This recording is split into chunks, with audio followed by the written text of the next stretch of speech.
All right, today's video is going to cover the new unit identification. This is a part of the housing placement and leasing dashboard for AFC and CHH housing case management. The video today will only cover the unit identification steps.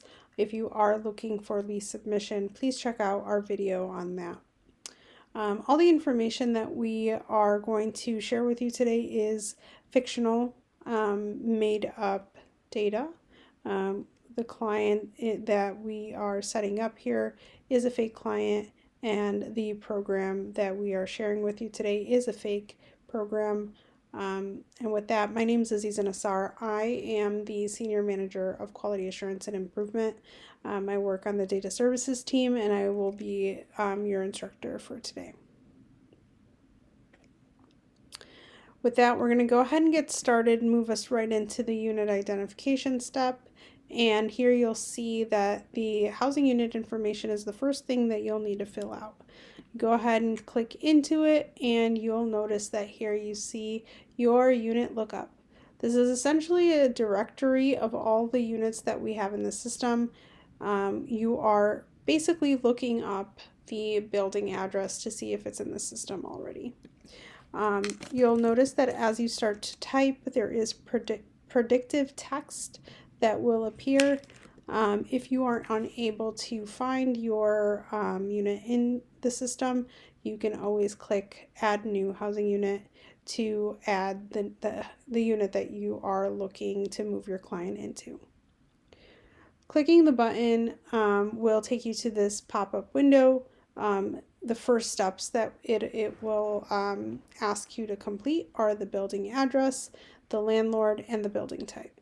So with that, I'm going to go ahead and start to type in the address that I am proposing to move my client into. So as I started to type, again, the predictive Google API started to give me some suggested addresses, and I already see that here this is the address that I'm trying to move my client into. So when I clicked it, it populated it automatically into the address. The next step that I'll need to do is identify the landlord. When you click into it, again, it's going to give you a lookup, and this is just, again, a directory of all of the landlords that we have in the system. So unlike the unit lookup form, the landlord form most of the time will have the landlord. So please, please, please try to do a thorough search to make sure that the landlord isn't already in the system. You can search by all or partial name. We recommend best practice to search by EIN and Social Security if you have that available. And so what I'm going to do is I'm going to look for my test landlord, and see here you'll see that 7 results came back. I can look at this list and see, all right, is my landlord on here? And I do see it. It's the first one. Now, if my landlord was not in the system, I can always add a new landlord. There are 3 tabs that you'll need to complete, and it's just basic information about the landlord. So for the purposes of this demo, I'm not going to go through and add a new landlord. I don't want to create additional duplicate test landlords, so I'm just going to use this one. What you'll notice is it'll automatically pull in, and you'll see that tax ID here. The last thing around building information that I'll need is to include the building type. So here what you'll see is a drop-down list of all of these options. If I'm not sure what type of building this is, I can always click the map it, and it should give you a street view of what the building looks like. And clearly here we see that this is a high rise, so I'm going to go ahead and select that. Now you will see that based on what I entered, there are more questions, right? So specifically related to the building, it is going to ask you if the building has an elevator. I'm going to say yes, and then moving further down, what you'll notice here is that you'll start to get into more specifics around the unit. So the unit information is really just looking for unit number, apartment number, floor number, bedroom, etc. So this is information that is related to the unit. And I'm going to go ahead and just to move us along, start to fill out all of these required fields. So now this question asks what affordable housing type this is. There are 3 options: market rate, senior housing, and affordable housing. You would just select one of those. If you have the the square footage, please feel free to enter that. It's not required, but it will help us build out our inventory. Now, the last section of this is going to ask about unit details, specifically around amenities and utilities. So with amenities, we're really looking at laundry facilities, management or maintenance on site, air conditioning, and whether pets are allowed. So I'm just going to select any of these. And then the unit utilities, it will ask about whether utilities are included in the rent. And then the sources by which these different things are fueled. So how is the housing unit heated? Is the stove or oven gas or electric? And then how is the unit's water heater fueled? And once I have all that information filled out, I'm going to go ahead and hit save and move us right into this page. Think of this as a verification step. It allows you to just double check the data that you have entered into this housing unit identification. Now, if everything is correct, you want to go ahead and verify that yes, all of the information here is correct. If you take a look at this and you say, oh no, I accidentally put the wrong rent amount, you can always select to no, and here it's going to ask you additional questions about what information is incorrect or correct. So just be careful and read these questions to get the information corrected appropriately. I'm going to hit save and continue. Once you hit save and continue, it will take you back to the unit identification workspace. And what you'll notice here is the information at the top is now complete. So you see the housing unit information, the landlord information, as well as the client information. Now, there are still a few more things that you'll need to complete to officially submit the housing unit identification for approval. The housing unit checklist outlines the 3 things that you will be required to complete before you go ahead and submit. So with each step, there will be its own separate button, and the color will change based on whether or not it's complete or not. What you'll notice is step 2 doesn't have a button, and that's because it is contingent on this first button. So once we are done with this utility allowance, you will see a second button appear for rent reasonables. So we're going to go ahead and click this to jump right into utility allowance. So with utility allowance, based on what the client what you said in setting up the client's unit, it will default this in. So here it's saying, are all the utilities included in the rent? We said no, that the client is responsible for some utilities, right? So now down here, we do still need to verify again, just to double, triple check, is this unit information correct? If we say yes, what you'll see again is it's going to ask you more questions. Again, it's a verification step based on what you had already previously entered. So the utility sources you said, we said that in the previous step, we said the heating source is natural gas, the cooking source, natural gas, the water heating source, natural gas. Are these things correct? When you say yes, it'll allow you to start to select the utilities that the client is responsible for. If we say no, it gives you an update, a chance to update the information. It'll just take you right back in and you're able to edit those fields. So I'm just going to go ahead and say this is correct just to show us what the next section is, which is selecting the utilities that are not included that will fall on the client. So remember when we said the things that are in red are typically things that you'll need to take action on. So here you see we are required to enter the anticipated lease start date. So here I'm going to go ahead and say it's November 1st. And let's say that the things that the client is responsible for paying are heating and cooking. Okay. Once I've selected those, I'm going to click the Calculate Utility Allowance button, and it'll bring me to this page. Now, based on what I selected, it's going to generate the allowance for you.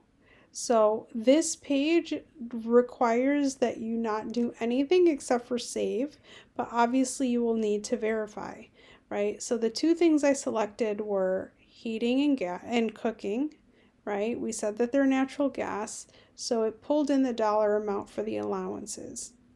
Now, based on these two selections, the client is also given an additional allowance that the system is recognizing and highlighting in green of a gas fixed charge, right? So if certain things are selected, it'll also give you the allowances that will apply for the client. So you don't have to try to figure that out. The system will automatically do it for you. So heating, cooking, this is correct. The client got an additional $35 based on what I selected. So I'm going to go ahead and hit save. And this jumps right into the rent reasonableness. So with rent reasonableness, again, the top section is just giving you an overview of the housing unit.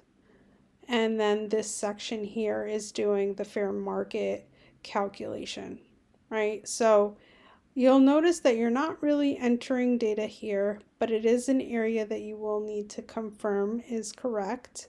So the rent amount is $1,000. If this is still accurate, that's great. If you need to edit, you can always click here. Now for FMR, our programs require that the gross rent amount is under 100% FMR. So gross rent means the rent amount plus the utility allowance cannot be over 100% of the standard FMR. So we are going off of Chicago, Naperville, and Joliet area FMR. This is giving you the percentage so you don't have to try to figure it out. So you see it's clearly at 71.27. That looks good.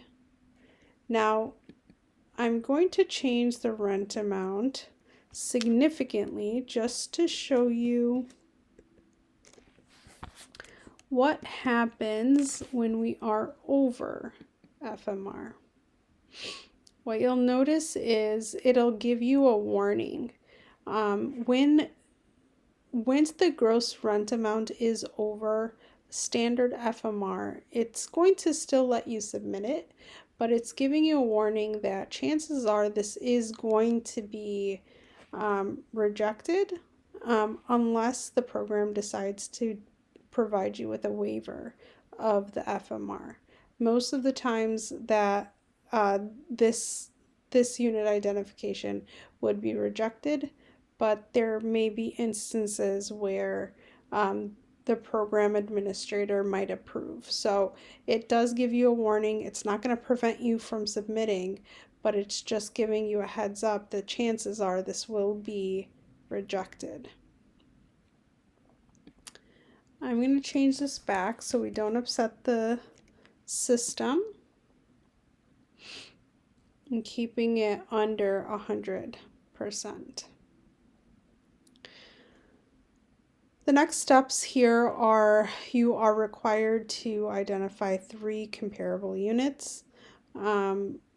Comparable units need to be similar to the proposed unit that you are looking to move your client into.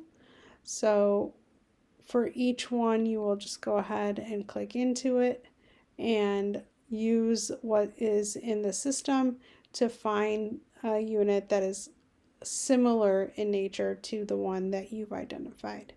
So our unit is $1,000. It is a 1-bedroom, 1-bath, and it's in Chicago Loop. Obviously, that's ridiculous. It's obviously made up, but on this list, I'm going to be looking for units that have similar characteristics. So here, that's one.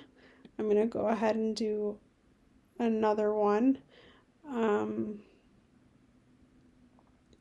Let's say this one, and then one more. Now, if I can't find one, these filters are defaulting in based on your unit just to make things easier. But what you can do is obviously you can remove the filters and expand your search to look for more units in our system. Once you have all 3 units populated, the last step will be to do a certification and a signature. So clicking on the add signature, you'll just go ahead and fill in your signature. And if you'd like to save your signature so you can use it next time, you select the little checkbox and save. And then you hit save. What you'll notice is in the workspace, you start to see that these bubbles change colors and they are now marked as complete. The other thing is at the bottom, you'll see the details start to fill out, as well as edit buttons at the bottom. So if you do need to go back in to correct something or reference something that you've already entered, you can always do that there. Now the last step of the unit identification is the housing unit inspections. So here, this is just a document upload. And what you're going to do is you're going to go ahead and click on the button. If you need a copy of the form, you can always download the HQS form and save it.